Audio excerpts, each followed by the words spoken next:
tudo bem? Seja bem-vindo a mais um semestre, né? Iniciamos aí mais um semestre onde você vai dar continuidade aos seus estudos no curso.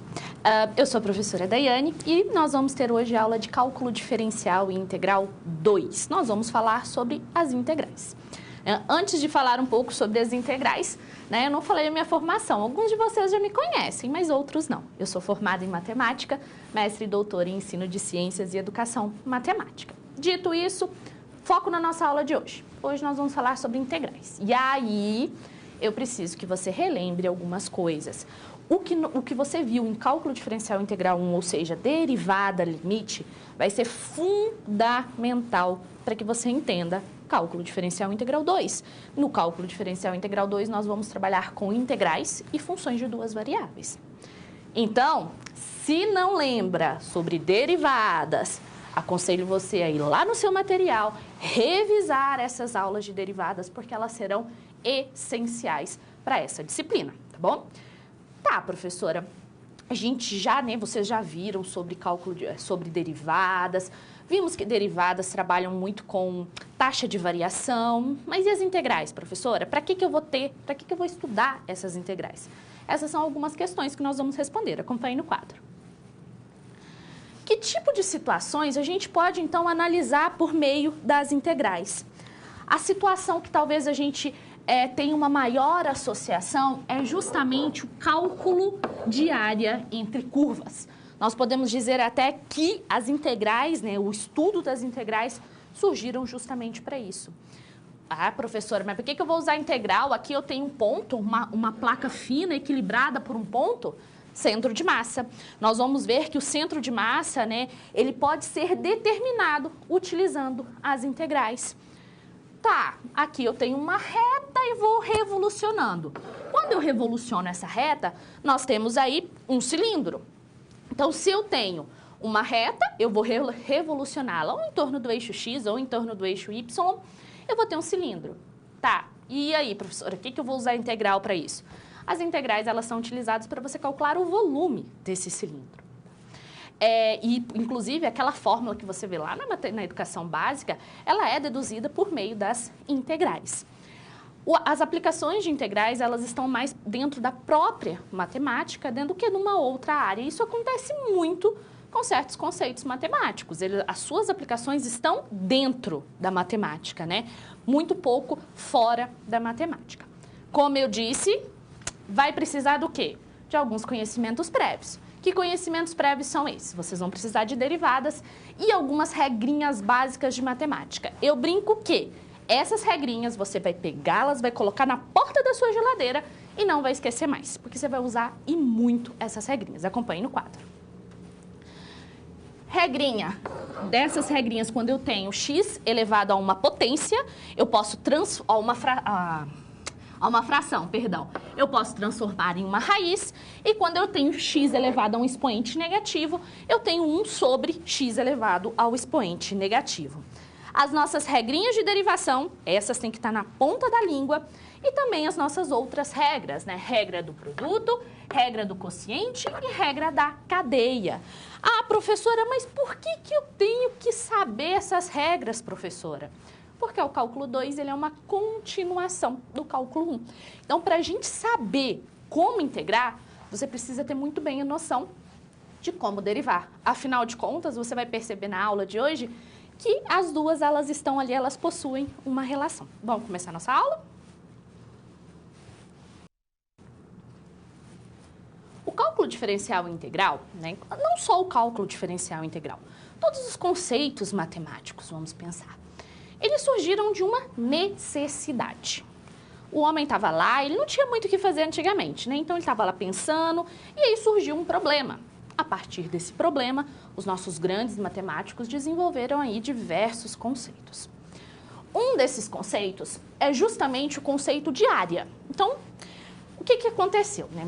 Leibniz, Pascal, vários outros matemáticos aí, o próprio Riemann, que nós vamos ver, eles viram que eu tenho uma curva. Como é que eu vou calcular a área abaixo dessa curva? Ou eu tenho duas funções, como que eu vou calcular a área entre essas funções? Eles não sabiam naquele momento. E aí, eles usaram um conceito que eles já possuíam, né? E estenderam esse conceito para o cálculo de áreas de curvas, né? Entre curvas ou abaixo de curvas, sob curvas. Que conceito é esse? Você tem lá a curva. Você vai pegar aquele espaço e você vai colocar retângulos. Você vai construir retângulos naquela região que você quer calcular a área, de tal forma que você chegue aí a uma área aproximada. Essa que é a ideia do método de Riemann. Ele consiste nisso. Mas quando a gente faz essa aproximação, tá, eu vou colocar retângulos ali. É uma aproximação. Eu posso ter um valor inferior e um valor superior. Então, quando nós trabalhamos com a soma de Riemann, nós vamos ter que a área ela está entre um valor e outro valor. Vamos ver como a gente faz isso? Acompanhe. Vamos calcular a área que está aqui, ó, pintada abaixo da curva x ao quadrado no ponto de 0 a 2. Então, qual foi a ideia desses matemáticos? Nós temos aí essa área abaixo da curva. Eu vou dividir em retângulos. Então, eu vou colocar retângulos abaixo dessa área. Aqui, coloquei 4 intervalos. Então, eu dividi esse pedaço, né, esse intervalo, em 4 partes. Quando eu divido em 4 partes, eu vou ter retângulos de base meio até a minha função calculada nesse ponto x, ó. Minha função calculada em x, minha função calculada em x. E aí, vamos pensar. Tá bom, então coloco lá os retângulos, tenho o meu intervalo, divido o meu intervalo em partes iguais, 4. Daqui a pouco a gente vai ver se tem que ser sempre 4. Coloquei, a base vai ser o tamanho do intervalo todo, dividido, né, pela quantidade de intervalos que você quer. E a altura do retângulo é a função calculada naquele ponto x. Tá. Mas aí, não é só você dividir lá os retângulos. Não. A gente também tem que calcular a área desses retângulos. E ao somarmos a área desses retângulos, nós vamos ter a área aproximada. Essa que é a ideia de soma de Riemann. Então, aqui, o que nós vamos fazer agora? Nós vamos calcular a área de cada um desses retângulos. Mas, né, no slide a gente tem que nós temos limite inferior, soma inferior. Mas por que isso, professora? Porque nós vamos considerar os menores valores que a minha função vai assumir. Então, a gente começa base vezes altura. Então, a minha base era 2 dividido por 4. A altura, f de 0. Base vezes a altura calculada no ponto meio. Ou seja, a minha função calculada no ponto meio. Base vezes calculada no ponto 1. Base vezes calculada no ponto 3 meios. Então, fiz aí a soma de cada um desses retângulos, ó. Aqui tem um retângulo 0, né? 1, 2. A gente fez a soma desses retângulos, tá? De todas as alturas desses retângulos. Perdão, até aqui, né? Percebe que tá sobrando um espacinho aqui. Então, daqui a pouco a gente vai ver esse espacinho. Fiz isso. Fazendo essa soma, nós vamos ter que essa área é de 1,75. Essa é a minha soma inferior. E a minha soma superior? Eu já pego os maiores valores que a função assume. Base, que é a mesma, porque eu tenho o intervalo 2 dividido em 4 partes. E aí eu começo a calcular o f de meio, o f de 1, o f de 3 meios e o f de 2. Quando eu faço isso, ó, base vezes a minha altura, que é a função calculada no ponto. Ô, professora, o que é essa função calculada no ponto? A nossa função não é x ao quadrado? Se a minha função é x ao quadrado, eu pego esse ponto aqui, 2/4, e substituo no x. Fazendo isso, nós vamos ter 3,75. A nossa área, então, ela está entre 1,75 e 3,75. Perceba aqui, 2 pontos importantes para você se atentar. Primeiro ponto, quando a gente faz a soma inferior, nós vamos ter espaços em branco abaixo da minha curva. Quando a gente faz a soma superior, nós vamos ter espaços em branco acima da minha curva. É por isso que a gente tem a área entre, porque a soma inferior uma compensa a outra. Pensando nesses espaços, se eu coloquei 4, a gente teve lá uma quantidade de espaços. Será que se eu colocar 5, eu posso colocar 5 retângulos, 10 retângulos, 20 retângulos? Ou sempre tem que ser 4? Não. a quantidade de retângulos que você vai dividir, ela não precisa sempre ser 4. Pode ser a quantidade de retângulos que o exercício pedir, ou se você quer realizar uma boa aproximação, nós vamos perceber que quanto mais retângulos, melhor é. Por exemplo, se eu quisesse calcular essa área, né, que a gente acabou de ver da função x ao quadrado, entre 0 e 2, pela soma inferior e superior, só que com 100 retângulos. Como seria? Acompanhe no quadro. Aqui eu utilizei o software do GeoGebra, ele faz essa soma pra gente, né? Porque se fazer, imagina só, fazer 100 áreas de cada um desses retângulozinhos, ia demorar. Nesse caso a gente usa o software. E aí aqui a gente tem a soma inferior e a minha soma superior. 2,63 e 2,71. Quase não dá para perceber espacinhos em branco aqui na minha soma inferior e na minha soma superior. Dito isso, o que a gente pode concluir? Que quanto menor o tamanho da base e, portanto, maior o meu número de retângulos, melhor é a minha estimativa.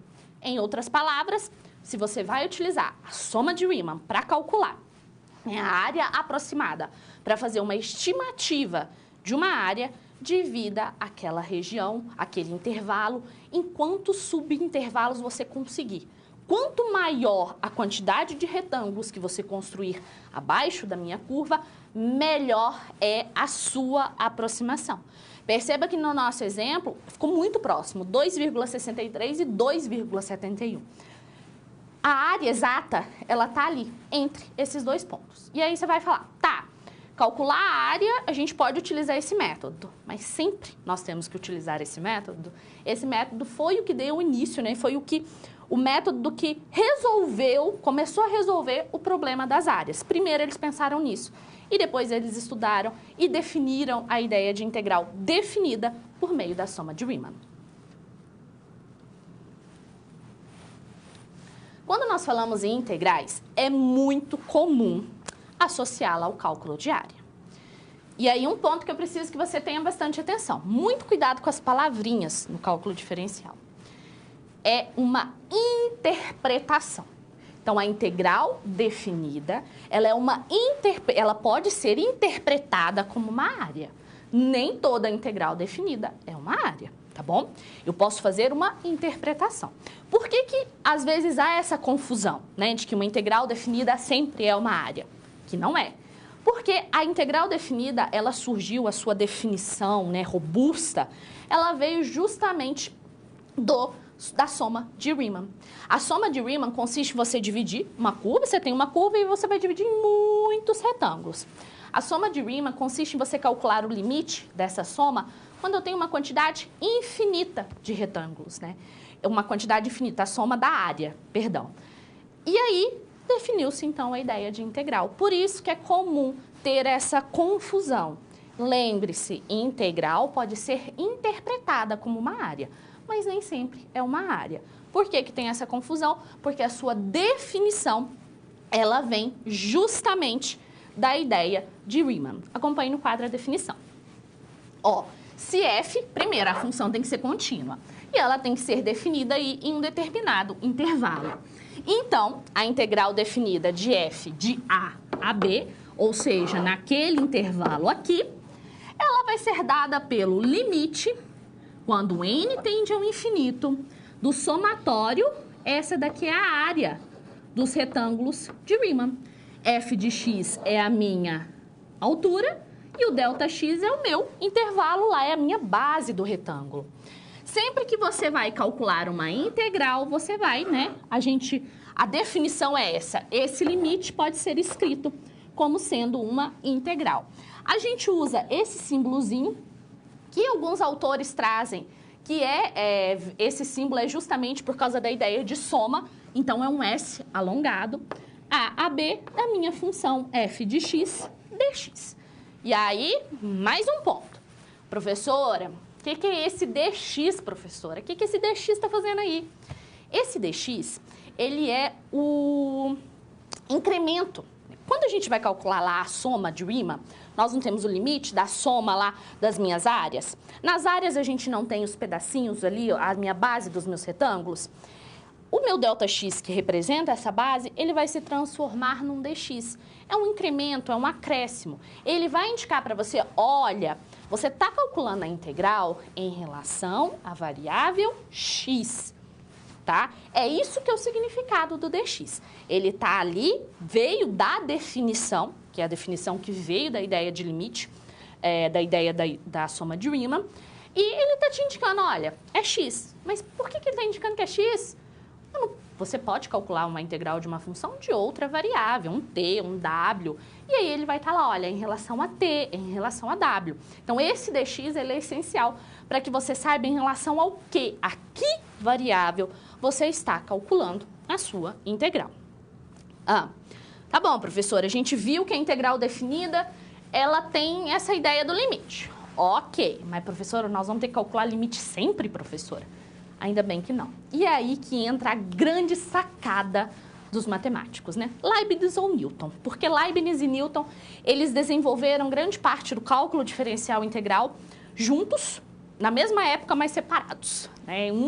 Inclusive, tem brigas entre eles, assim, que um acusou o outro de plágio e tudo mais. Mas aí, qual foi a grande sacada deles? Peraí, tá, esse limite... Mas o que a gente pode fazer a mais? Eles relacionaram a ideia de integral com a ideia de derivada. Essa foi o pulo do gato, como eu gosto de falar, em cálculo diferencial. É essa relação que vai nos permitir encontrar as integrais sem ter que resolver um limite toda hora. E aí entra, o próprio nome já diz, teorema fundamental do cálculo. Acompanhe no quadro. O teorema fundamental do cálculo, ele é composto por duas partes. Primeira parte, eu tenho uma função de x, que ela é a integral de ax da minha função f de t dt. Olha aqui, ó, o t é por quê? Porque eu tenho uma função em relação a t. Se é integral, aqui que vem a ideia de primitiva antiderivada, que foi o grande pulo do gato de Leibniz e Newton. Se é integral, quer dizer que quando eu derivo esse resultado, eu tenho que chegar na minha função que está aqui dentro. Isso que é a ideia. A segunda parte, quando a gente tem uma integral definida, essa minha primitiva, eu vou calculá-la no limite b, menos a minha primitiva no limite a. Então, vamos lá. Tenho uma função. Quero encontrar a integral dessa função. A integral dessa função vai ser uma função f maiúsculo de x. Primeiro passo, para ser realmente a integral dessa função, quando você deriva esse f maiúsculo de x, você tem que retornar a função que está dentro do integrando, tá? Integral definida. Então, eu encontrei esse f maiúsculo de x. Você substitui o limite de cima no lugar dessa primitiva que você encontrou, no lugar de x, né? Menos a função calculada no limite inferior. Limite superior, limite inferior. E aí você encontra o resultado da sua integral. Vamos ver um exemplo de como que a gente faz isso? Ó, eu quero calcular a integral definida da função x ao quadrado no intervalo de 0 a 2. O que a gente sabe pelo teorema fundamental do cálculo? Que eu vou ter uma função f maiúsculo de x, de tal forma que quando eu derivar essa função, eu vou chegar à minha função f de x, que é x ao quadrado. Tá, então a ideia aqui é que você pense em uma função que quando você deriva, você chega em x ao quadrado. E aí, vamos pensar na ideia de derivada. Quando eu derivo uma função, o que a gente faz? A gente tomba o expoente e diminui 1 no expoente, né? Se eu quero que depois, quando a minha função que eu estou procurando, eu quero que ela chegue nisso, eu vou derivá-la, então quer dizer que eu vou diminuir 1 no expoente. A relação que a gente tem aqui, que você pode perceber à medida que você vai fazendo exercícios, é que se eu vou diminuir 1 no expoente, para que eu preciso anteriormente? Somar 1 no expoente. Essa que é a ideia base, né? Tem mais alguns outros pontos que você precisa se atentar. Mas aí você pensando nisso, se num eu diminuo, no outro eu vou aumentar o meu expoente. Acompanhe no quadro. Ó, qual que vai ser a minha primitiva? X ao cubo sobre 3. Por quê? Quando eu derivo, nós vamos ter 3x ao quadrado sobre 3. E aí, quando eu simplifico, dá x ao quadrado. Ah, professora, mas por que não pode ser x ao cubo? Vamos derivar isso, ó. derivada dessa função vai ser 3x ao quadrado. Eu cheguei em x ao quadrado? Não. Por isso que eu preciso dividir por 3. Por isso que aqui tem que ser x ao cubo sobre 3. Dito isso, encontrei a minha primitiva. Pela segunda parte do teorema fundamental do cálculo, nós vamos substituir os meus extremos. Extremo superior menos extremo inferior. Então, no lugar lá da minha função f de x, que é x ao cubo sobre 3, eu venho e substituo o 2 no lugar do x, menos, isso é da fórmula, o 0 no lugar do x. E aí, nós vamos ter 2,67. A partir do teorema fundamental, nós temos algumas propriedades. Que propriedades são essas? Primeiro, se você tem a integral de a a b, ela de uma função, ela vai ser igual a menos a integral de b a a, ou seja, eu inverti. Quando a gente inverte a ordem dos nossos limites de integração, o sinal da nossa integral ele é trocado. Se eu tenho dois limites de integração igual, a minha integral é zero. Se eu tenho a integral de a a b de uma constante, nós vamos ter a constante vezes o limite superior menos o inferior. Se eu tenho uma constante vezes vezes uma função, isso é a constante vezes a integral de b a da minha função. E se eu tenho uma soma ou subtração, a mesma ideia. Você separa em duas somas ou duas subtrações das minhas integrais. Essas são algumas propriedades que você pode utilizar. Então, se apareceu para você uma integral definida, lembra do teorema fundamental do cálculo. Eu estou buscando uma função que, quando eu derivo, eu chego à função que está lá dentro da minha integral.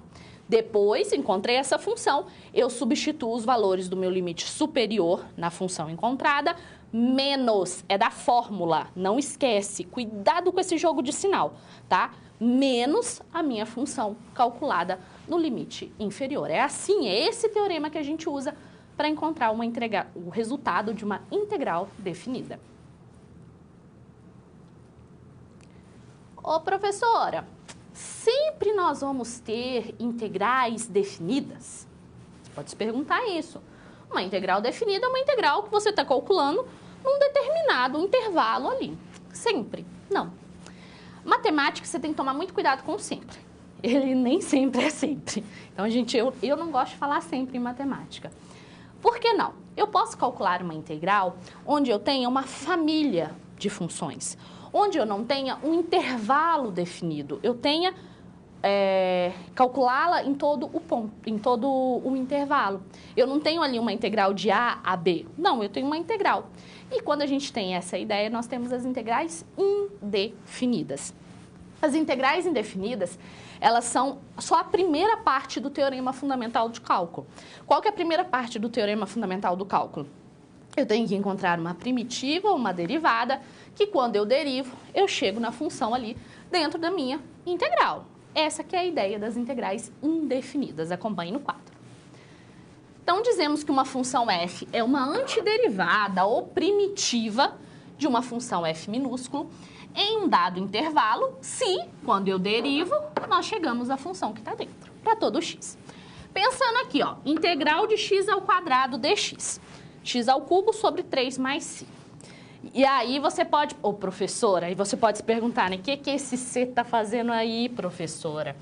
Então, esse c aqui está relacionado à ideia que eu falei para você de família de funções. Vamos derivar essa função? Vamos supor que esse c seja o valor de 1000. Vamos derivar essa função? 3x ao quadrado sobre 3. Derivada de constante, 0. Esse c, ele pode assumir qualquer valor real. Por isso que tem aquele c. Então, aquele c ali, ele pode ser 1000, π, e, que são números, né, irracionais. Pode ser 1 milhão, 2 milhões, pode ser 0. Ah, professora, então eu tenho que colocar aquele c ali, já que ele pode ser um número? Tem, senão tá errado, tá bom? Isso é algo comum e presta atenção, porque a gente erra às vezes por causa de uma letrinha só. Quando você está calculando integral indefinida, você tem que colocar mais c. Sempre. Não, depende do que o exercício está te pedindo. Se o exercício te pedir, encontre uma primitiva, aquele C ali, ó, pode assumir qualquer valor. Pode ser 0, pode ser π, pode ser 1 milhão, pode ser 2 milhões, pode ser qualquer valor. Agora, encontre a primitiva, tem que ter mais C ou mais K. Depende muito da literatura. Mas você tem que colocar o mais uma letra que representa que tem uma constante. Por que isso, professora? Porque você tem uma infinidade de soluções. Qualquer valor que aquele C assume, você tem a condição satisfeita da primeira parte do teorema fundamental do cálculo. Quando você deriva aquela função que você encontrou, você vai chegar na função que está dentro do integral. Então, não esquece do mais C, mais K, tá? Ele tem que estar ali. Às vezes a gente não dá muita bola para esses Cs da vida, para esses Ks, né? Mas eles têm que estar ali, eles estão ali por um motivo. E é justamente para falar assim, olha, não tem uma solução só, é muitas soluções, é uma família de funções. E quando a gente fala nas integrais indefinidas, aí você vai pensar, tá, você falou que para a gente calcular uma integral indefinida, para a gente achar uma primitiva, eu tenho que pensar numa função que quando eu derivo eu chego lá dentro. Tá bom, professora. Mas fazer isso toda hora, né? Cansa. E aí a gente tem algumas propriedades, algumas regrinhas que se você guarda, vai ser muito mais fácil para você calcular a integral. Todas essas regrinhas, elas são baseadas em qual premissa? Quando eu derivo a minha função, que eu encontrei como primitiva, eu chego à função que está dentro do meu integral. Acompanhe no quadro essas propriedades. Integral de constante. Constante vezes a função, perdão. Constante vezes a integral da função. Integral de constante, agora sim. Constante vezes a letra, ou seja, vezes x, mais constante. Então, esse casinho meu ali é um valor constante. Eu gosto de falar essa regra assim para ficar mais fácil. Integral de constante. Constante vezes a letra. Professora, como que eu sei quem é a letra? Essa daqui, ó. Não esquece do mais C. Essa regrinha, coloca ela na porta da geladeira ou aí no seu quarto para você vê-la toda hora, né? Na realidade, todo esse quadro aqui. Integral de x elevado a n, ou seja, de x elevado a uma potência. Você soma um expoente e divide pelo expoente. Mas C, aqui, por favor, corrija, é menos 1. Por que o n tem que ser diferente de menos 1? Porque quando é menos 1, nós temos que a integral de 1 sobre x é ln de módulo de x. Integral de seno, menos cosseno. Integral de cosseno, seno. Integral de uma função exponencial, a elevado a x, é a elevado a x sobre ln de a, mais c. E integral dessa função especial que nós temos, que é o e de x, ela é linda essa integral, é a própria e de x. Esse quadro você precisa saber. E esse quadro, ele vem da onde? Ele vem justamente da premissa que você tem, que o resultado da sua integral, quando você derivá-lo, ele vai chegar ao integrando que está dentro da sua integral, a função que está dentro da sua integral. A regrinha da soma, né? Então, se eu tenho uma função potência, x ao quadrado, o que eu vou fazer? Eu vou somar 1 no expoente, então 2 mais 1, e dividir pelo meu expoente, 3. Vamos ver um exemplo? Acompanhe no quadro. Nesse exemplo aqui, além de você usar as regras, você tem que dar uma arrumada. Eu gosto de falar que a gente tem que dar uma arrumadinha aqui na nossa integral. Por quê? Eu tenho regra para 1 sobre x ao quadrado? Não, a gente não tem. A gente tem regra para x elevado a n. Isso a gente tem. 1 sobre x ao quadrado, não. 1 sobre x? 1 sobre x a gente sabe quem é ln. Raiz de x? Também não temos. E aí vem as propriedades de matemática básica. Essas propriedades são essenciais. Primeira propriedade, raiz enésima de x elevado a n é x elevado a n, a m sobre n. X elevado a menos n é igual a 1 sobre x elevado a n. E é justamente essas propriedades que eu utilizei aqui, ó. 1 sobre x ao quadrado, o que eu fiz? Eu vou pegar esse x ao quadrado e vou jogá-lo para o meu numerador. X elevado a menos 2. 1 sobre x a gente não mexe, porque a gente sabe que já tem uma integral. E raiz de x, qual que é o meu n aqui, ó? É 2, e aqui está elevado a 1. Então, isso é x elevado a meio. Agora sim você integra, agora sim você utiliza as regras de integração. Soma 1 no expoente, então, ó, menos 2 mais 1. Divide pelo expoente. Integral de 1 sobre x é ln de módulo de x. Aqui é a mesma regra. Soma 1 no expoente e divide pelo expoente. Menos 2 mais 1, menos 1. Então, nós vamos ter x elevado a menos 1 sobre menos 1. O ln continua. E 1 meio mais 1, nós vamos ter 3 meios. Então, x elevado a 3 meios dividido por 3 meios. Mais c. Agora, só dando uma arrumada, expoente negativo, o que, que a gente faz? A gente desce ele para o denominador. Então, menos 1 sobre x, mais ln de x. Aqui a gente tem uma divisão de fração, é isso mesmo. Conserva a primeira e multiplica a segunda invertida. Então, inverti e voltei para a minha raiz. Mais c. Resolver uma integral não é simplesmente aplicar as minhas regras, né? Nem sempre vai estar bonitinho. Muitas vezes você vai precisar fazer essas adaptações. Ah, professora, eu posso usar essas regras para integral definida? Pode. Afinal de contas, quando você vai resolver uma integral definida, o primeiro passo é encontrar a primitiva. O que você vai fazer além? Além disso, você vai substituir os meus limites de integração na primitiva que você encontrou. Essa que é a ideia. Mas essas regrinhas que nós vimos, você pode utilizar para resolver a maioria das integrais. Nem todas, tá? Mas, algumas vezes, a gente tem que fazer aí algumas manipulações utilizando essas propriedades de matemática básica. Ah, professora, para que eu vou usar integral, né, na minha vida? Integral, ela tem algumas aplicações. Dentro da própria matemática, na física, por exemplo, a gente também tem algumas aplicações. E geralmente são para resolver problemas relacionados à área, vamos pensar assim, na matemática, por exemplo.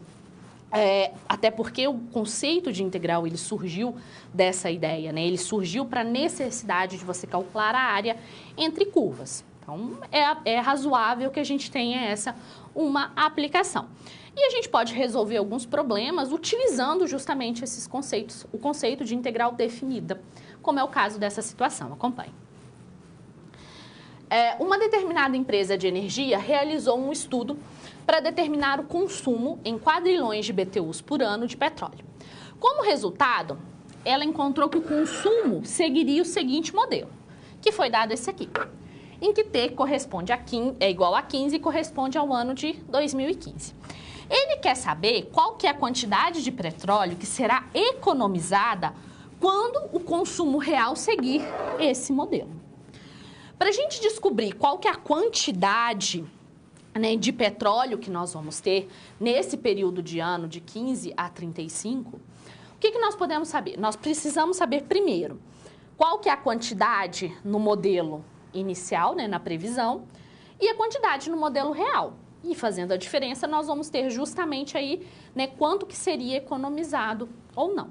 E para a gente saber essa quantidade de petróleo no modelo real, nesse período de tempo, a gente pode utilizar a ideia de integral. Afinal de contas, a integral não é uma soma, a gente não pode interpretar, ela é definida como sendo uma soma.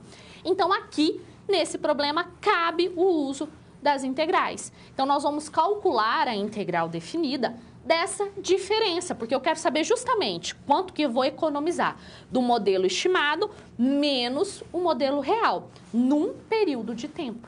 Por isso que a gente pode utilizar as integrais. Acompanhe no quadro. Então, ó, a economia ela vai ser dada pela diferença entre os consumos, C1 menos C2, de 15 a 35.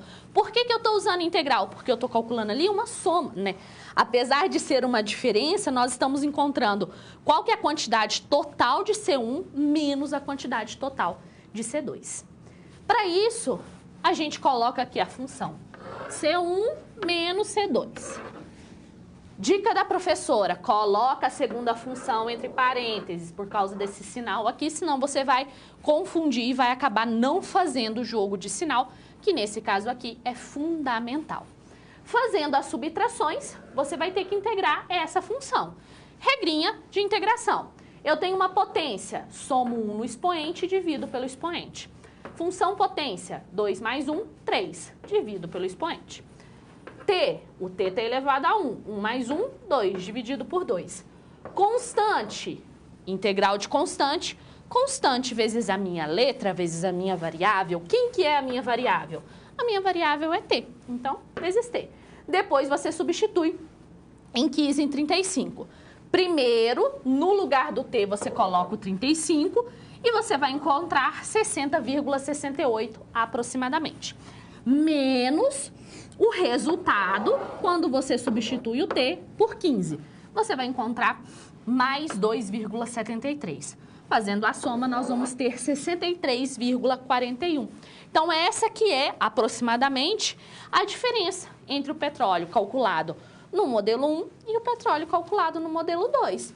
Nós utilizamos esse conceito de integral, que nos remete à ideia de uma soma, para calcular justamente essa economia. Ali, a gente fez direto a subtração.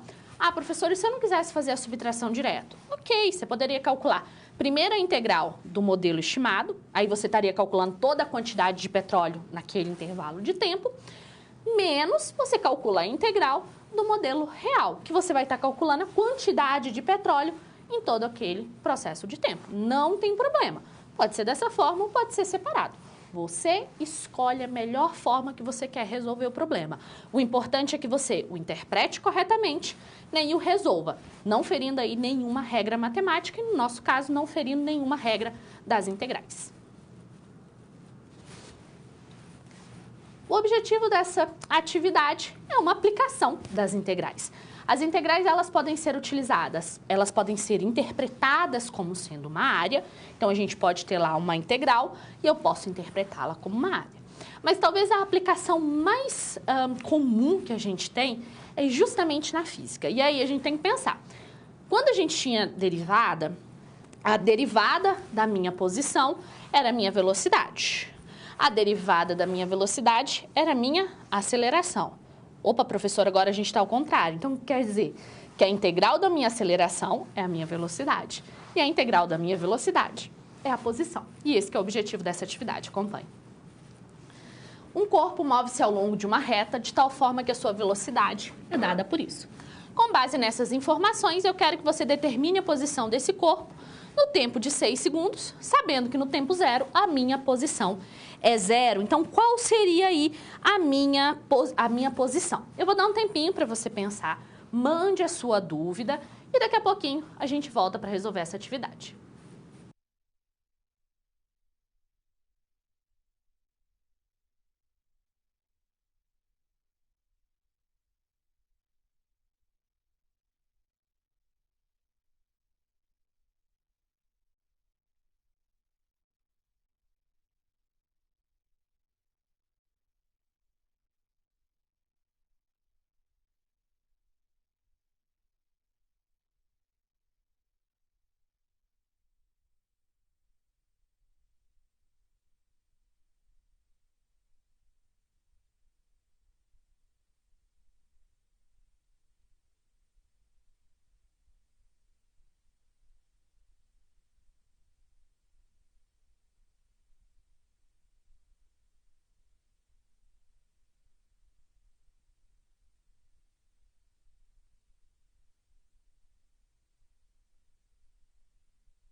Para a gente resolver esse problema, a gente vai utilizar essa ideia que eu falei. Se eu tenho a velocidade instantânea de um determinado corpo, para a gente encontrar a sua posição, eu tenho que integrar a minha função velocidade.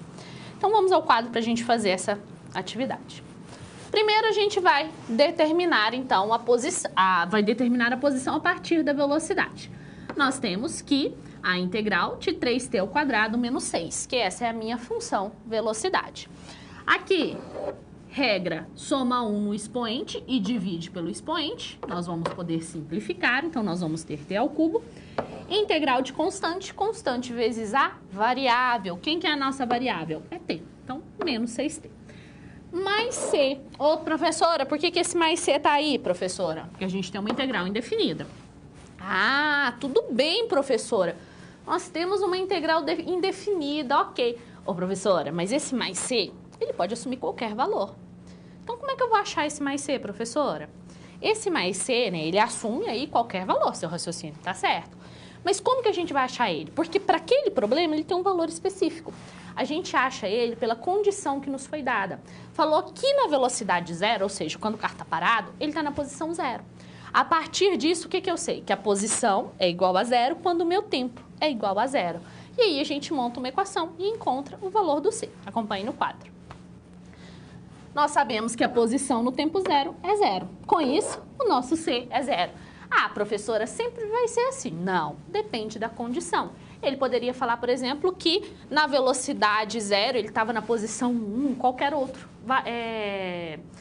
A velocidade no tempo 1, no tempo zero, estava na posição 3, na posição 4. Isso aí vai depender do exercício. Ok, então a nossa função, posição, é dada por t ao cubo menos 6t.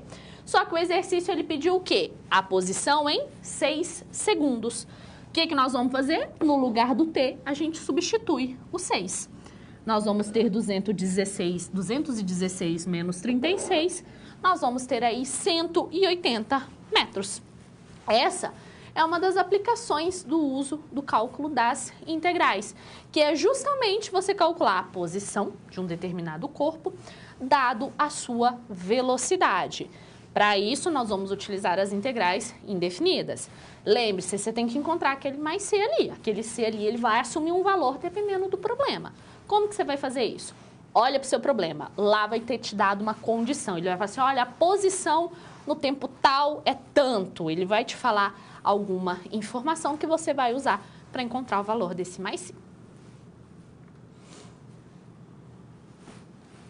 As integrais, elas muitas vezes são interpretadas erroneamente como sendo sempre uma área.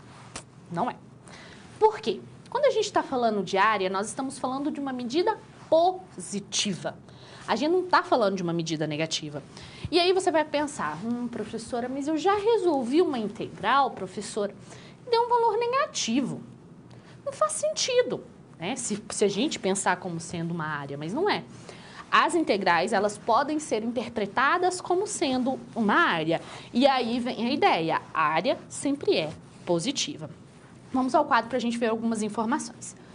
Vamos calcular a área abaixo dessa curva x ao quadrado, utilizando aí a nossa integral definida. Então, eu tenho um intervalo de 0 a 1 e eu quero essa região. Como que eu calculo a área? É só eu calcular a integral de 0 a 1 da minha função. Então, o cálculo de área, quando você tem como limitante o eixo x, vai ser dado dessa forma. Você vai calcular a integral da função no intervalo dado. Como que eu calculo essa integral, professora? X ao quadrado, soma 1 no expoente e divide pelo expoente. Depois, substitui o 1. Nós vamos ter 1 ao cubo, menos 0. Nós vamos ter 1/3. E aí vem ali, ó, 1/3 UA. O que é isso, professor? Essa sigla U.A. UA quer dizer unidade de área. Quando a gente está trabalhando com área, a gente não tem metro ao quadrado, centímetro ao quadrado, milímetro ao quadrado, quilômetro ao quadrado. É essa que é a ideia ali, só que a gente não sabe qual é a unidade de medida. Por isso que a gente coloca U.A, que significa unidade de área. Cálculo de área é só isso, professora? É, mas a gente tem que tomar um cuidado. Por quê? Existe área negativa? Não. Então, você tem que tomar o cuidado em relação à região que você está calculando a sua área. Se essa região ela estiver abaixo do meu eixo X, vai dar negativo. E aí, o que eu faço? Não tem área negativa. E aí, a gente usa o bendito do módulo. O módulo salva a nossa vida. Porque o que o módulo faz? Ele torna, né, ele traz ali o valor absoluto do meu número, que é um valor positivo. Então, você fez lá, vai calcular a área de uma determinada região. Se ela está abaixo da curva, você tem que calcular o módulo, que é o caso desse exemplo. Acompanhe. Ó, aqui eu tenho essa região, essa parábola, eu quero calcular essa área. Está abaixo da curva. Então, como que nós vamos calcular a área? Da mesma forma anteriormente, a integral de A a B da minha função f de x, só que depois eu calculo o módulo dessa função. Ó, fazendo essa integral de x ao quadrado menos 4, que essa é a minha função, no intervalo de 0 a 1. Então, eu quero calcular esse pedacinho aqui de área. Está abaixo da minha curva. Então, vai ser integral módulo da minha integral... Ô, gente, aqui é 2, gente. Perdoa eu. Ali é 2, por favor, corrijam. A integral de 0 a 2 de x ao quadrado menos 4 dx. Integral de x ao quadrado, x ao cubo sobre 3. Integral de constante, constante, vezes a minha variável, 4x. De 0 a 2. Então, 2, substituo no lugar do x, ó, 8 terços menos, ó. Aqui nós vamos ter, quando a gente substitui o 2 e depois o 0, nós vamos ter o quê? 8 terços menos 8. Fazendo a conta, nós vamos ter menos 16 terços. Mas só que como a gente está trabalhando com área, nós vamos ter 16 terços, né? Você utiliza o módulo. O módulo, ele vai tornar aquele valor ali que está dentro do módulo, ele vai tornar esse valor negativo, ele vai torná-lo em um valor positivo. Ah, professora, mas como é que eu vou fazer para eu não esquecer isso? Então, dica, desenha, faz o gráfico da sua região, faz o gráfico daquele, né? Faz o esboço gráfico daquela função. Ele vai ser essencial para você determinar se a curva ela está abaixo do eixo x ou acima do eixo x.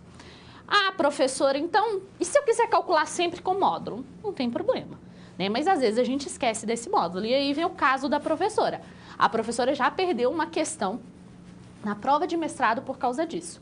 Esqueci do módulo, minha integral estava dando negativa, eu não sabia por quê, porque não podia dar negativa, porque era área, e quando eu entreguei a prova eu lembrei que eu tinha que ter posto um módulo. Então, a gente acaba esquecendo dele, então você tem que lembrar, integral positiva é porque, ó, a área tem que ser um valor positivo, e a professora não tinha desenhado, por isso que ela não estava vendo que ela estava abaixo do eixo.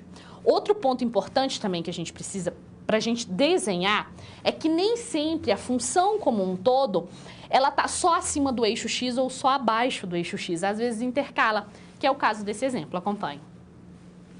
Aqui, ó, a gente tem a função cosseno de x de 0 a 3π sobre 2. Veja, de 0 a π sobre 2 é valor positivo. De π sobre 2 a 3π sobre 2 é valor negativo.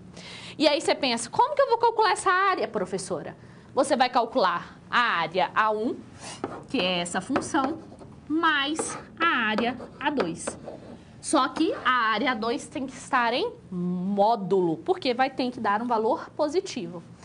A área A1 vai ser a integral de 0 a π sobre 2, que é justamente esse valor aqui, ó, que é quando o meu cosseno é igual a 0, da função cosseno de x, mais de π sobre 2 a 3π sobre 2. A minha função cosseno de x.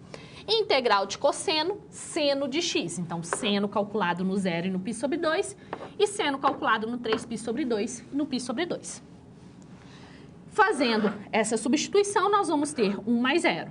Aqui, seno de 3π sobre 2 é menos 1. E seno de π sobre 2 é 1, com esse menos, menos. Nós vamos ter aqui, ó, menos 2. Só que está em módulo. Por estar em módulo, valor 2. Seria 3.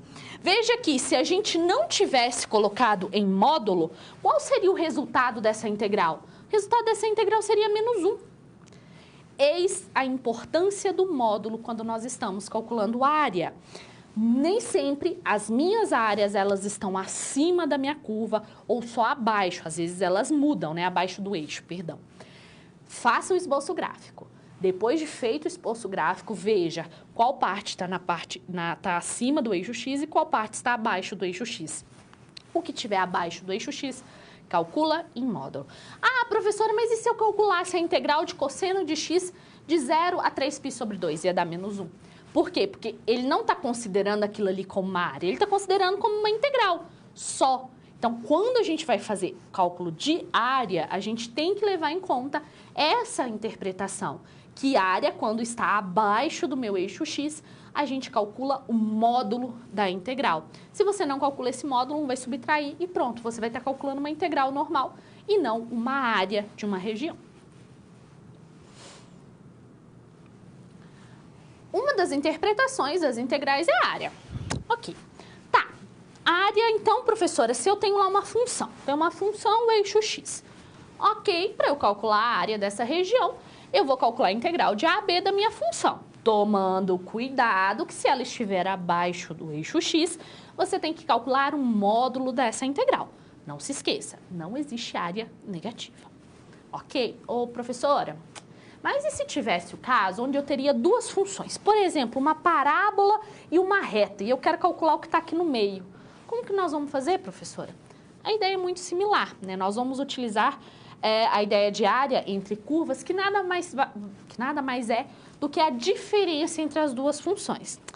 Ah, professora, é a diferença entre as duas funções, então está tranquilo. Não, nós temos um pequeno detalhe e ele é importante. É a diferença entre as duas funções, mas você tem que saber qual que é a função que é maior naquele determinado intervalo que você está calculando a área. Vamos ao quadro para a gente ver a definição.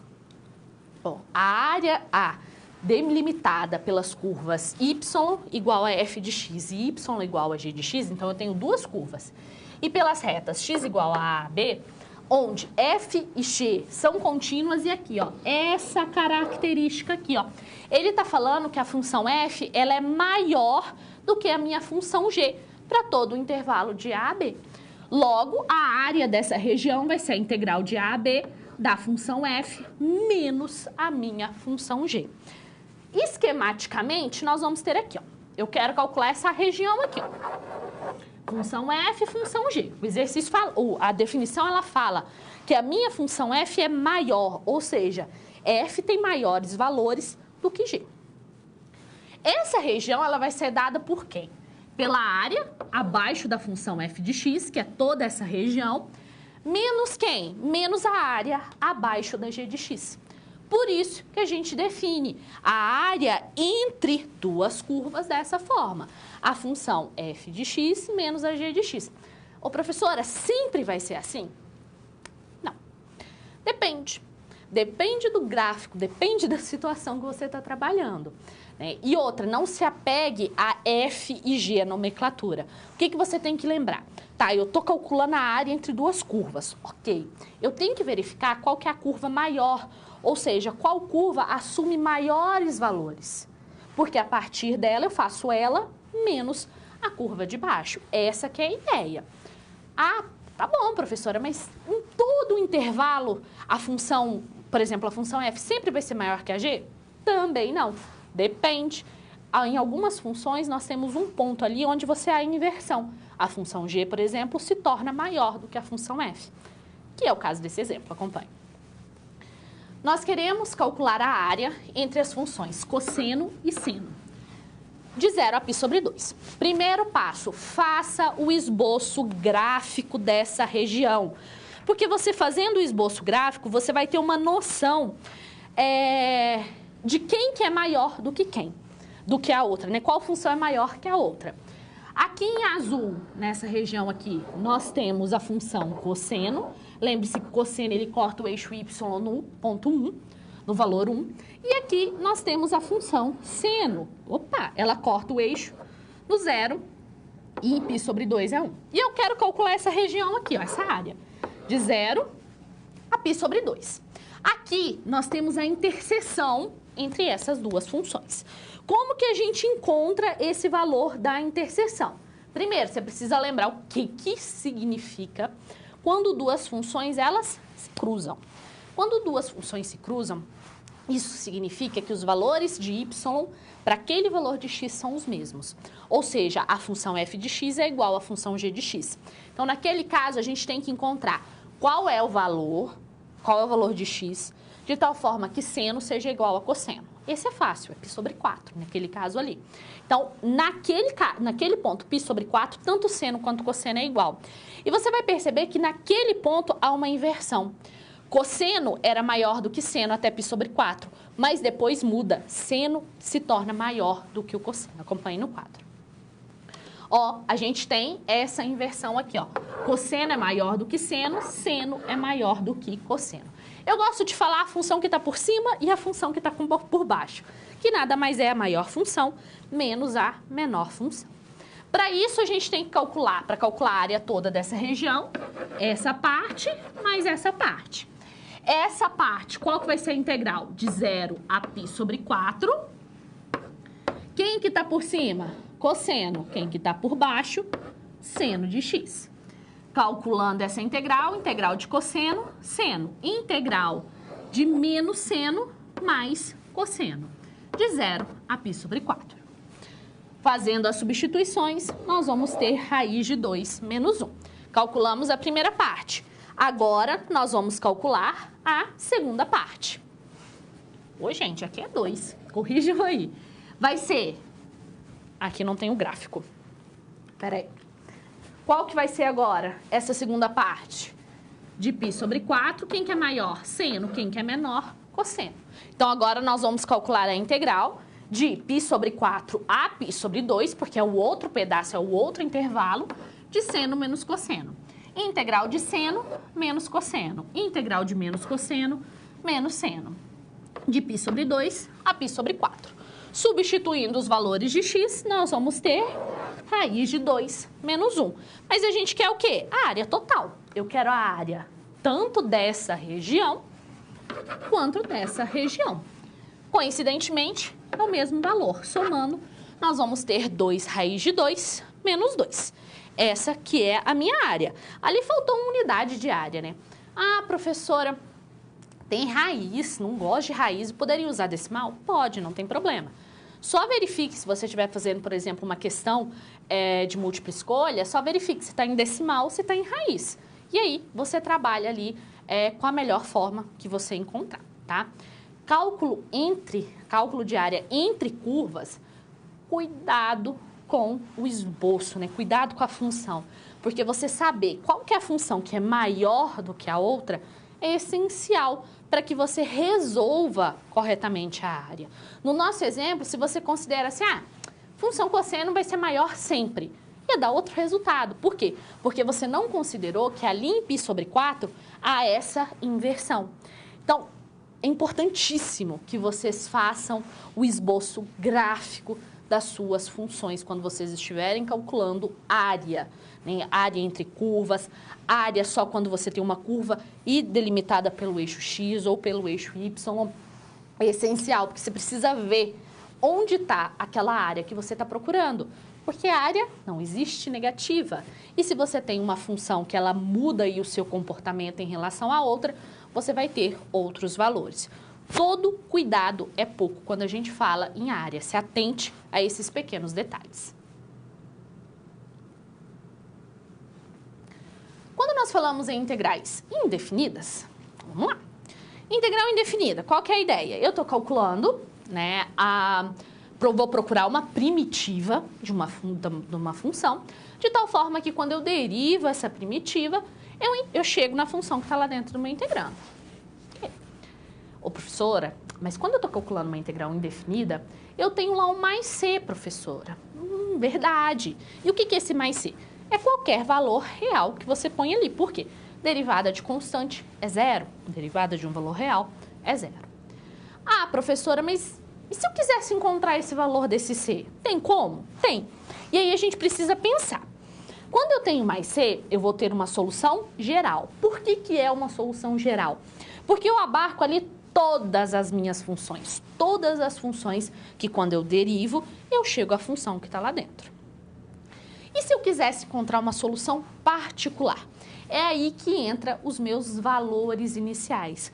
Um problema de valor inicial, ele vai ter essa característica. Você vai ter uma determinada função que você vai integrar e ele vai te dar uma condição. Ele vai te dar uma condição inicial que quando você aplica, você encontra qual é o valor do c. Ah, tá bom, mas qualquer função? Não. Você, para ter um problema de valor inicial, você precisa ter uma condição inicial, ok. Segunda condição ou primeira, você tem que ter uma função derivada. Por quê? Porque quando eu integro uma função derivada, eu chego na minha função. Problema de valor inicial, eu tenho uma função derivada e eu tenho um valor inicial. Para que serve esse valor inicial, professora? Para eu descobrir qual é o meu valor do c. Vamos à definição de um problema. Um problema, ele vai ter uma função derivada e um valor inicial. E a partir dessas informações, você vai e encontra a função correspondente. Por exemplo, a Alabama Instruments Company preparou uma linha de montagem para fabricar uma nova calculadora. A taxa de produção dessas calculadoras, após T semanas, é dada por a variação da produção em relação ao tempo, é 4.000 mais 4.000 T ao cubo. Considerando que a produção na primeira semana é de 5.000 unidades, calcule a quantidade de calculadoras produzidas na quarta semana. Pontos importantes a serem destacados. Professora, como que eu sei que é um problema de valor inicial? Vai olhar para o enunciado, você vai ler aquele enunciado e vai procurar. Taxa de variação. E aí você já se lembra, taxa de variação está relacionado com o quê? Está relacionado com derivada. Então, peraí, essa aqui é uma função derivada. O exercício, às vezes, ele já fala direto que é uma derivada. Então, taxa de variação, derivada. Ok, eu tenho aqui uma função derivada. Tá, e o exercício, ele vai te pedir a função. Cuidado. Eu falo que o professor, às vezes, sabe ser maldoso. E ele quer saber se você aí está atento ao que foi ensinado, está atento aos pequenos detalhes. Matemática não é só você pegando as funções que está ali e substituindo. O exercício, ele te deu a derivada da função. Ele quer a função calculada em um determinado ponto. E o que é muito comum de acontecer? Por quê? Porque você não se atenta, muitos alunos não se atentam ao enunciado. É muito comum o aluno pegar aquele ponto, por exemplo, nosso exemplo é 4, né? Ele pegar o 4 e substituir lá na derivada. E você pode ter certeza que tem ali a alternativa que tem esse resultado. Por que você fez isso? Falta de atenção. E aí você tem que pensar, não, mas espera aí, o meu problema, ele me deu a derivada. Ele não me deu a função. E o problema está pedindo a função. Leitura e interpretação nesses tipos de problema é essencial. Tá, o problema me deu a derivada, ele quer a função. Como é que eu faço? Opa, se eu tenho a função derivada, eu integro. Integrando, eu vou chegar na função. Mas quando eu integrar, vai aparecer um mais C, professora. Como é que eu vou achar ele? O problema vai ter te dado uma condição inicial. Dada essa condição inicial, você vai achar a função que satisfaz aquelas condições. Aí sim, só depois que você substitui o valor que foi dado. Vamos ver como faz? Eu tenho aqui a minha primeiro passo, é encontrar a minha função. Gente, aqui é a função produção. A função produção, eu vou ter que integrar a minha derivada da produção, a minha taxa de variação. Integral de 4.000 é constante. Integral de constante, constante vezes a letra. Quem que é minha letra? T. Integral de 4.000 vezes tal, T ao cubo. Nós vamos ter 4.000 vezes integral de T ao cubo. Soma 1 no expoente e divide por 4. Por isso que deu 1.000 aqui, ó. T a quarta mais C. Ok, integrei a minha função. Mas agora a gente tem que descobrir quem. Quem que é esse bendito desse C? Como que nós vamos encontrá-lo? Nós vamos utilizar a condição inicial que nos foi dada. Falou que a produção no tempo 1 é de 5.000. Então, o que eu faço? Eu tenho lá a minha função, 4.000T mais 1.000T a quarta. Eu venho aqui no lugar do T e substituo 1. Porque eu sei que a produção no tempo 1 é 5.000. Resolvemos essa equação, nós vamos ter, nesse caso, que o C é igual a 0. Logo, a minha produção, a função que me dá a produção em relação ao tempo, é dada dessa forma. Perceba a diferença. Ali eu tenho a função produção. O exercício, ele me deu a função taxa, a taxa de produção, de variação da produção. São palavrinhas, são pequenas palavras que fazem toda a diferença. Encontrei a função produção. O que agora a gente faz? Agora ficou fácil, agora é só substituir o valor que ele pediu. Ele pediu na quarta semana qual que é a produção. No lugar do T, a gente coloca o valor 4, acompanhe no 4. Substituindo, então, o T por 4, nós vamos ter que a produção na quarta semana é de 272.000 unidades. Problema de valor inicial é isso. Acho que o grande ponto dos problemas de valor inicial é a interpretação. Cuidado nessa interpretação. Fique atento às palavrinhas taxa de variação. Outra palavra que aparece muito é receita marginal, custo marginal, lucro marginal. Isso aí quer dizer que é a variação do lucro, variação da receita, variação da taxa. Então, apareceu uma função que é derivada, deu uma condição inicial e o problema vai te pedir a função, não a taxa de variação, não a derivada. Cuidado, porque essa é uma pegadinha muito comum e é justamente para nós entendermos se você realmente compreendeu o conceito de problema de valor inicial. Problema de valor inicial, você tem uma derivada, a partir dessa derivada você encontra a função e a partir da condição inicial, né, você encontra o valor do C e aí você encontra uma solução particular para aquele problema que você está resolvendo. Na física, a gente tem alguns conceitos, que é o conceito de distância e deslocamento e posição. A gente tem esses três conceitos. Ah, professora, é tudo a mesma coisa? Não. E essa situação, ela traz essa diferença e como que a gente pode explicar o estudo das integrais para verificar qual que é a distância e qual que é o deslocamento, por exemplo, de um determinado corpo. Acompanhe no quadro a nossa situação. Em seus estudos sobre integrais, você percebeu que essas podem lhe auxiliar a resolver problemas que envolvem distância total e deslocamento. Assim, você decidiu resolver um problema da disciplina de física utilizando essas integrais. Um corpo move-se ao longo de uma reta de tal forma que a sua velocidade no instante t é dada por essa fórmula, por essa função. Ele quer saber qual é o deslocamento e qual é a distância. E aí a gente precisa saber qual que é a diferença entre deslocamento e distância. Vamos pensar, o professor está aqui, né? Estou nesse ponto. E aí, eu vou andar, venho aqui, mas depois a minha posição final é aqui. Então, eu saí daqui e cheguei aqui. Qual que é o meu deslocamento? 0. Por quê? O deslocamento ele é dado pela diferença entre a minha posição inicial, que era aqui, e apesar de eu andar aqui, eu cheguei no mesmo ponto. É 0. E a minha distância? A minha distância não. A minha distância vai ser o valor que eu percorri até aqui, mais o valor que eu percorri até esse ponto. Então, a distância é o tanto que eu andei. Já o deslocamento, ele vai ser dado pela direção. E posição, professor? Posição é isso aqui, ó. É onde eu estou parada naquele instante. Essa aqui é a diferença entre essas três questões. Para a gente encontrar a posição, a gente integra a velocidade. E aí a gente encontra a posição. Para a gente encontrar a distância e deslocamento, a gente também integra. Só que a gente tem que tomar um outro cuidado. Distância a gente não vem aqui, mais todo esse valor que eu percorri, é a minha distância daqui e o quanto eu andei aqui também.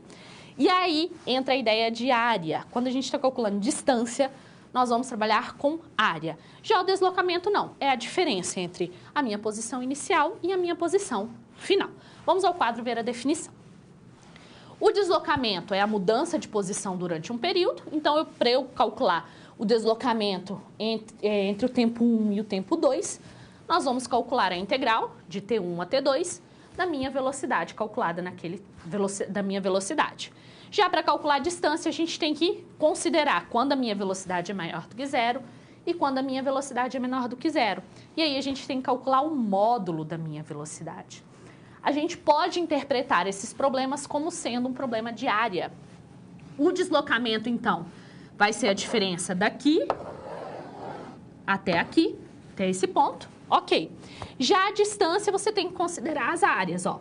Essa área 1, mais essa A2, que aí vai estar em módulo, não pode esquecer, mais essa A3. Perceba que é a mesma integral que você está resolvendo. Você vai resolver uma integral de T1 a T2 da velocidade.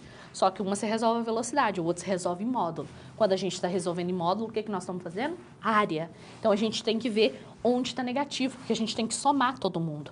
No deslocamento, não, eu só estou fazendo a diferença entre um ponto e outro.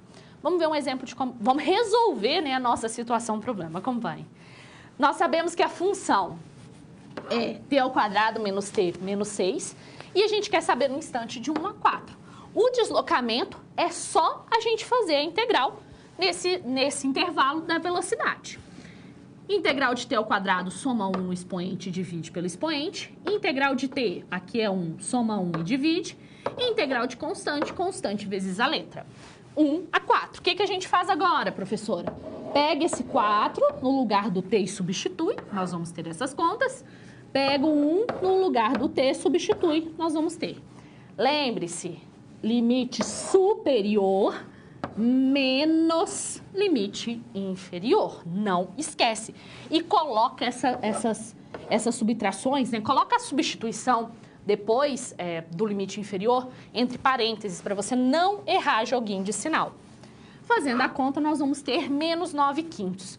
Ô, professora, como assim menos 9/5, professora? Da onde você tirou isso, professora? Uai, porque 9,5, gente, ali. Por que eu tirei que eu encontrei esse valor? Por que deu menos? Porque quer dizer que a gente está andando, move-se para a esquerda, né? Ao invés de ir para a direita. É essa a única interpretação. E aí a gente faz uma interpretação física, né, do problema que nós temos ali. E a distância? A distância a gente tem que calcular o módulo. Então a gente tem que ver em qual parte que a minha velocidade ela é negativa. Como que nós vamos fazer isso? Fazendo o esboço gráfico. Acompanhe. Então, fazendo o esboço gráfico, nós vamos ter que a minha função velocidade de 1 até 3 é negativa e de 3 a 4 é positiva. Ô, professora, como que eu vou descobrir esse ponto aí quando ela muda? Lembre-se, aqui eu tenho a interseção. Então, eu quero saber justamente quando t ao quadrado menos t menos 6 é igual a 0, que corta o eixo x. Respondendo a essa, quando você faz Bhaskara, você vai encontrar que é no ponto menos 1 e 3. Então, de 1 a 3 dessa função, a integral, calculada no módulo, e depois esse pedacinho aqui que você vai ter que calcular, de 3 a 4, da mesma função. Resolvendo a integral, que é a mesma, a primitiva é a mesma, o que vai mudar aqui são os cálculos, que é a mesma que a gente encontrou anteriormente, de 1 a 3, e depois de 3 a 4. Fazendo essa soma, nós vamos obter 61 sobre 6. Essa que é a minha, a minha distância, perdão. Deu valores diferentes, a função é a mesma, o intervalo é o mesmo. O que mudou? A interpretação.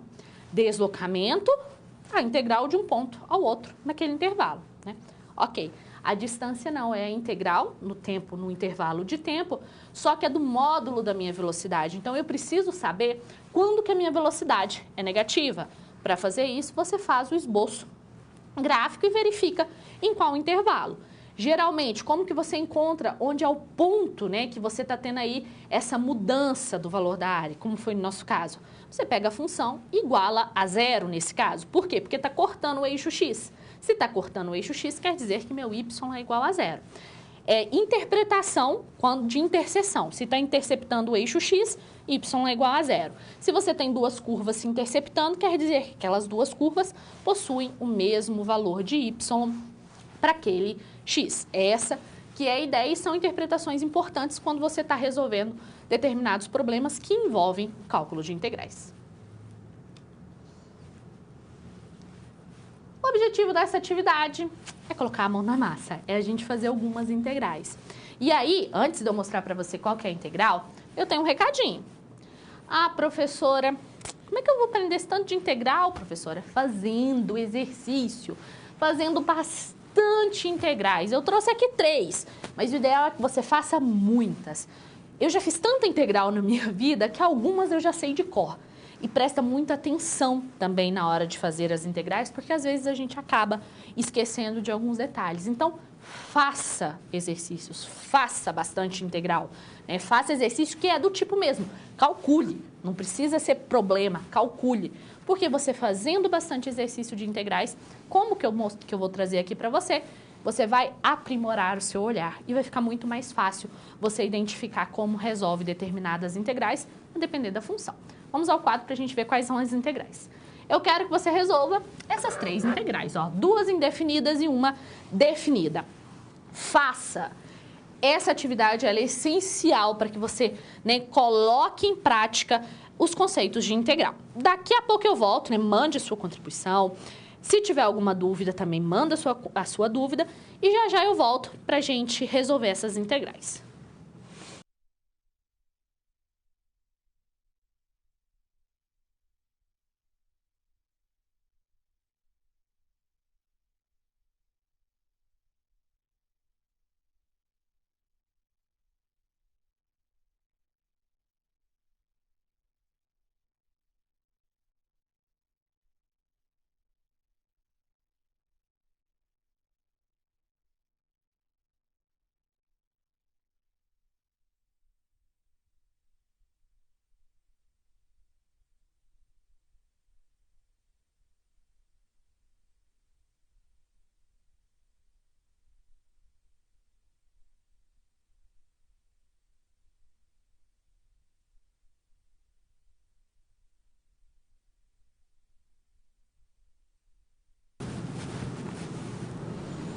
para a gente resolver essas integrais, aqui eu fui um pouquinho maldosa, né? Eu quero ver se vocês estão espertos mesmo aí.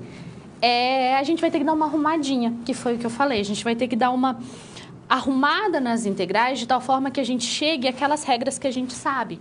No primeiro caso, por exemplo, vamos ao quadro. Nós temos aqui 1 sobre x à quinta, mas a gente não sabe integrar quando a função potência está no denominador. A gente só sabe integrar quando ela está no numerador. E aí, o que eu faço? E aí a gente usa uma propriedadezinha. O mesmo aqui, eu não sei integrar raiz, professora, eu só sei integrar quando eu tenho uma potência. Então, a gente vai usar o nosso truque ali também. E seno e cosseno eu vou ensinar um truque para vocês, que vai ficar muito mais fácil para vocês lembrarem das integrais seno e cosseno. Ó, o que eu fiz? Usei aquela propriedade. Se eu tenho 1 sobre x elevado a n, isso é o mesmo que x elevado a menos n. Então, eu peguei a minha potência e elevei para o meu numerador. Menos 5, ó, cuidado, aqui o que a professora fez? Ó, esqueceu de um 4 aqui, ó. Menos 5 mais 1, menos 4. Eu esqueci do 4, então, cuidado. O 4 embaixo. Então, nós vamos ter que a integral é menos 1 sobre 4x à quarta mais c. Não esquece da constante, estou trabalhando com a integral indefinida. Raiz. Raiz é a enésima de x elevado a m, é o mesmo que x elevado a m sobre n. Quem que é meu n aqui? 3. Quem que é meu m? 1. Então, essa raiz cúbica de x, eu vou reescrevê-la como sendo x elevado a 1/3 dx. Somando 1, nós vamos ter 3/4. E aqui, na realidade, eu vou fazer aqui. Nós vamos ter x elevado a 3/4 sobre 3/4. Ou para 4/3, gente, perdão. Aqui é 4/3 e aqui é 4/3. Aqui a gente inverte, por isso que deu 3/4 aqui, mais c. E aí, a integralzinha de seno de x menos cosseno de x. E aí você fala, nossa, professora, mas integral de seno e cosseno, esses sinais, dá muito trabalho. Macete da professora. Faz o ciclo trigonométrico. Você sabe que aqui é cosseno de x. Aqui é menos seno de x. Aqui é menos cosseno de x. E aqui é menos seno de x. Você sabe disso. Seguinte, se você gira no sentido horário, você tem derivada. Se você gira no sentido anti-horário, você tem integral. Então, integral de seno, aqui é mais seno, né? Integral de seno menos cosseno. Integral de menos cosseno, menos seno de x, tá? Então, esse ciclo trigonométrico aqui, aí depois você substitui. Esse ciclo trigonométrico, ele pode te auxiliar e muito, me auxilia muito, porque eu tenho muita... Não é que eu tenho dificuldade, eu confundo muito fácil o menos, sabe, do cosseno e do seno. Então, sempre que eu tenho dúvida, eu faço ele até mentalmente mesmo. Eu faço ele aqui e vejo sentido anti-horário, integral. Sentido horário, derivada. Se aprendeu esse ciclo, você não erra sinal de integral e derivada da função seno e cosseno, nunca mais. E aí a gente vai chegando ao final da nossa aula. Hoje nós falamos de conceitos importantíssimos que envolvem, né, a ideia de integral. Nós vimos hoje a base para o estudo das integrais. As integrais indefinidas, as integrais definidas. Fiz um resumo, um esquema para você, como uma forma para você estudar de tudo o que a gente viu nessa aula de hoje. Vamos ao quadro para a gente ver esse esquema. Ó, nós falamos das integrais que vieram do método de Riemann. Aqui, o que consiste esse método? Falamos do teorema fundamental do cálculo e as suas duas partes. E também nós falamos um pouco sobre as nossas integrais definidas. Depois, falamos das nossas integrais indefinidas e definidas, algumas propriedades. Isso daqui... Aqui tem um menos 1, gente. Isso daqui cola na porta da geladeira ou lá no seu quarto. Essas regras você precisa saber. E, por fim, vimos algumas aplicações. Que na ideia de área, que a gente pode ter sob e entre curvas, o problema de valor inicial e algumas aplicações na física. Cuidado! Cálculo de integrais é atenção, é interpretação. Então, você tem que ter muito cuidado quando estiver calculando essas integrais e aquelas regrinhas lá que eu falei das integrais indefinidas, que é o que nós chamamos de integrais imediatas, tem que estar na ponta da língua para a próxima aula. Na nossa próxima aula, nós vamos ver umas regras de integração um pouquinho mais avançadas, vamos dizer assim. E essas integrais, elas serão essenciais para que você entenda corretamente as técnicas de integração mais avançadas. Com isso, eu finalizo a nossa aula de hoje. Estude, faça exercícios. Ah, professora, eu não entendi essa integral. Manda para o seu tutor, que ele vai me mandar e aí a gente vai tirar essa dúvida. Não fica com dúvida. E um recado, cálculo a gente aprende, é treinando, é fazendo exercício. Até a nossa próxima aula.